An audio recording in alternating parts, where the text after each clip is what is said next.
Welcome to This Explainer. Look, today we are unpacking a crisis that has literally redrawn the strategic map of Europe.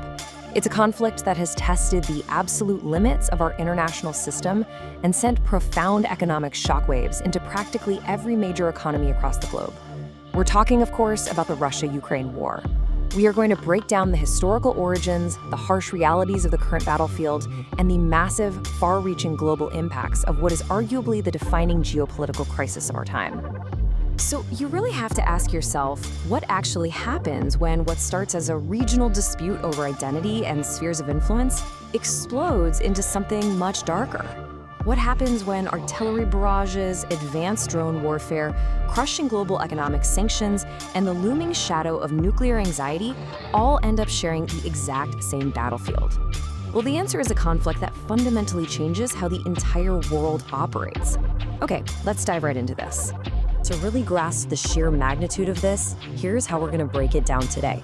First, we'll look at the roots of the conflict. Second, the full-scale war itself. Third, the modern military lessons we're learning in real time. Fourth, the global economic shockwaves. Fifth, the specific impact on India. And finally, we will chart the way ahead. Part 1. Roots of the conflict. Beyond 2022. To properly understand what's happening right now, we really have to look backward. We need to rewind long before those first tanks rolled across the border in 2022. Think back to 1991, the Soviet Union collapses, and Ukraine emerges as an independent state.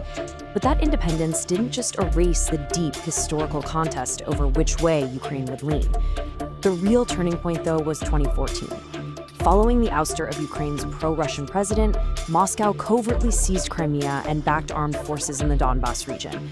Now, there was a ceasefire in 2015, sure, but it didn't resolve anything. It just pushed the violence into this dormant, simmering phase. The big takeaway here, frozen conflicts are almost never truly frozen. At its very core, we are looking at two entirely incompatible worldviews. On one side, from Moscow's perspective, this whole thing is fundamentally about securing strategic depth, pushing back hard against Western integration, and maintaining its regional power. But on the other side, from Kyiv's perspective, this is a literal fight for absolute sovereignty, territorial integrity, and basic national survival. It's basically a massive, violent collision between old-school empire building and fierce modern nationalism. Which brings us to part 2, the full-scale war, February 2022 and beyond. So this ideological collision we just talked about, it didn't just stay theoretical, it erupted. February 24th, 2022. That was the day Russia launched its full-scale invasion, completely shattering the peace in Europe. Now, a lot of analysts back then anticipated a really rapid political collapse in Kyiv, right? But that absolutely did not happen. Instead, Ukraine showed unbelievable resilience, and the whole thing escalated into this massive, grinding war of attrition. We saw this stark shift away from fast maneuver warfare straight into brutal positional warfare. It became a daily, exhausting struggle for territory, infrastructure, and just pure endurance. Let's look at part 3, modern military lessons, the return of attrition. Because of the sheer scale and intensity of this fighting, military strategists all over the globe are basically treating this battlefield as a live laboratory. It has completely rewritten our assumptions about modern war. We are seeing the terrifying, decisive role of one-way attack drones, but simultaneously, and this is key, the absolute centrality of traditional heavy artillery.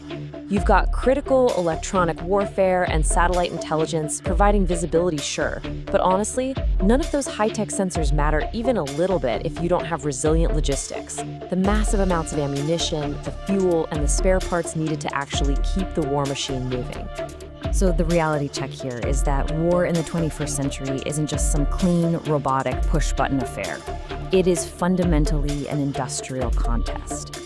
Even with all our advanced digital technology, a high-intensity conflict like this remains a grinding, brutal test of a nation's industrial capacity, its manpower, and its sheer stamina to absorb huge losses and keep adapting over time. Let's zoom out now for part 4, global economic shockwaves, energy, and food crises. When we step back from Eastern Europe, it becomes glaringly obvious that the collateral damage of this war did not stay put. It instantly infected our highly interconnected international system. Just look at global food insecurity. Historically, Russia and Ukraine account for a massive share of global wheat, barley, and sunflower oil exports. So the second those Black Sea shipping routes were disrupted, it triggered severe commodity insecurity across nations in Africa, the Middle East, and Asia. Think about that for a second.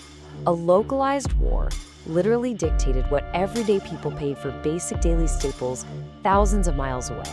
It's staggering. And that agricultural crisis quickly built into an undeniable multi-sector economic shock.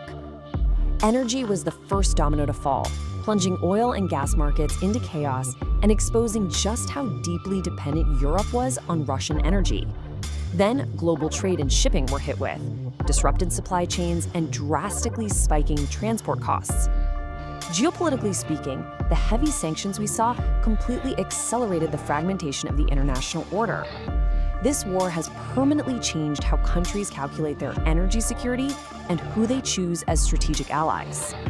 That leads us right into part 5, the impact on India, navigating the tremors. Now, you might be thinking, India is pretty far from Eastern Europe, but let's be clear. Physical distance offers absolute zero immunity from global economic fallout. India was not just a passive observer here. As a major global importer, India was immediately slammed by surging fuel and energy costs. The disruption in global fertilizer supplies directly hit our agriculture sector, which, of course, fueled food market instability and rising inflation. All of this combined made domestic fiscal management incredibly complicated for policymakers in New Delhi. So how exactly did India navigate this minefield? Well, through a highly calculated, incredibly pragmatic balancing act. Step 1 was all about actively managing that domestic inflation to protect citizens. Step 2 meant aggressively diversifying global energy sources to secure affordable oil wherever possible.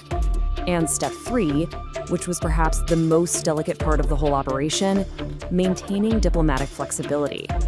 India had to strategically balance its deep historical ties with Russia, while at the very same time managing its absolutely crucial partnerships with the West.